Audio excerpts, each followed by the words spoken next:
Hi, teachers. Let's try to answer items 1 to 5 of our FLCD drills, okay? So for the first item, teachers are facilitators of learning. So which of the following is the exception? Okay, pag sinabi nating facilitators of learning, the teachers encourage the students to take an active role in the learning process. So ano bang ginagawa ni teacher pag ganun? No, they encourage the students with questions instead of giving the answers na kaagad. Also, they create partnership with the students. No? They encourage active participation of the students. Sige, isa-isahin natin yung mga options. Let's start with letter D. Sabi dito, teacher talk less, so students talk more.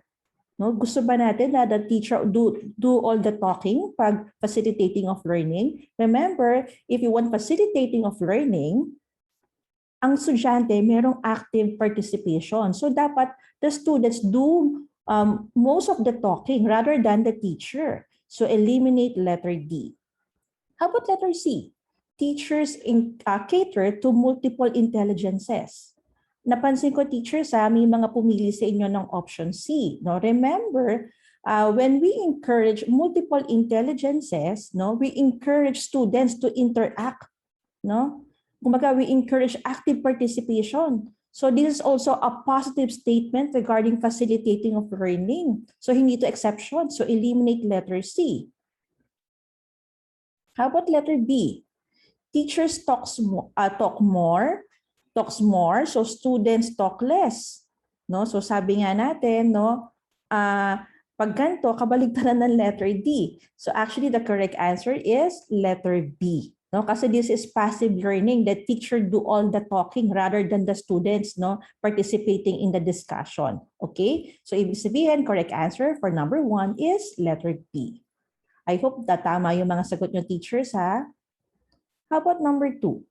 Hyperactivity is a serious childhood problem because, remember, the question is asking regarding hyperactivity.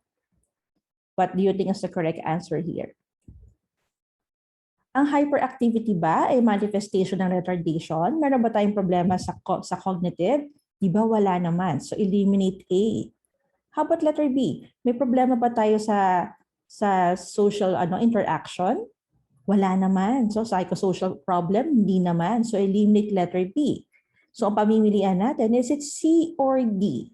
So, between C and D, what do you think is the correct answer? Yung letter C, ang hyperactive ba na bata ay withdrawn? Not necessarily, no? How about letter D? Ang hyperactivity ba ay nakaka-apekto sa learning and growth and success? Yes. So, the correct answer is letter D. So I hope nakuha nyo ang tamang sagot for item number 2. How about number 3?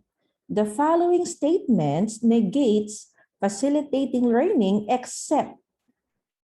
No? So pag sinabing negates, parang nullify. No?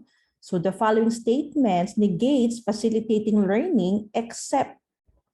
So ibig sabihin, maghahanap tayo ng positive statement regarding facilitating learning. Isa-isahin natin. Yung letter D, focusing on the cognitive objectives all the time. So remember, may poison phrase agad tayo, all the time.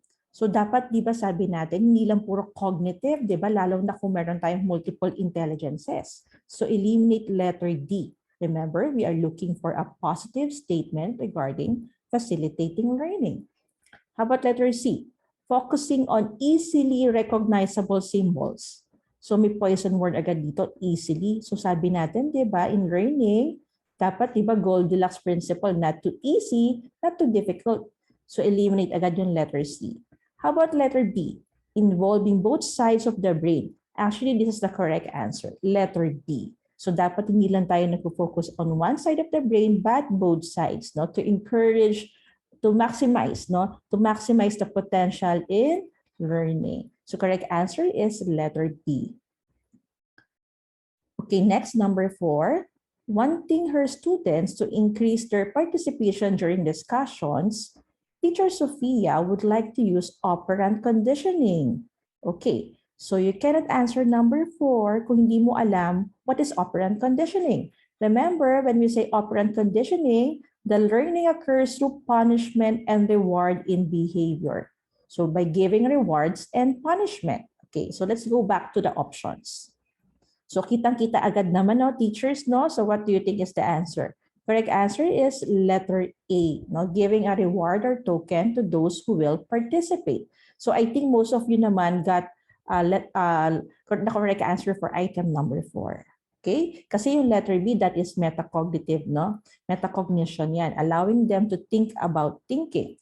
Yung letter C naman, emphasizing sharing and guiding them to acquire new ideas. Facilitating learning din ito, no? Yung letter C. Yung letter D, letting them to metacognitive approaches to better understand. Same with letter B. So the correct answer is letter A. And the last item, if you want a child to eliminate an undesirable behavior, punish him. This is in accordance to Thorndike's law of, actually kahit hindi mo kabisado kung ano doon, you can eliminate one option na kaagad. Remember, no? Ano nga ba yung mga law ni Thorndike, law of learning? We have the law of, ano nga yun? Let's have a quick review.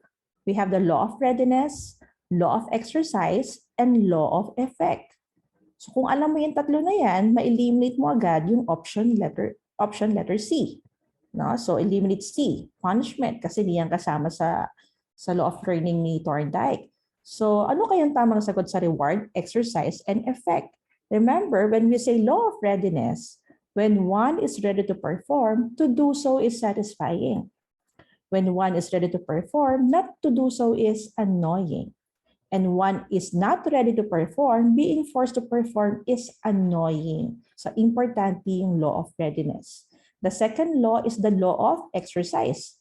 So meaning the more responses to the stimulus, the longer they will last. And lastly, we have the law of effect. No? A positive response strengthens reinforcement, while negative response weakens reinforcement. So given this, the correct answer is, of course, letter D, effect. So I hope nakuha nyo ang mga tamang sagot for numbers 1 to 5. To the top!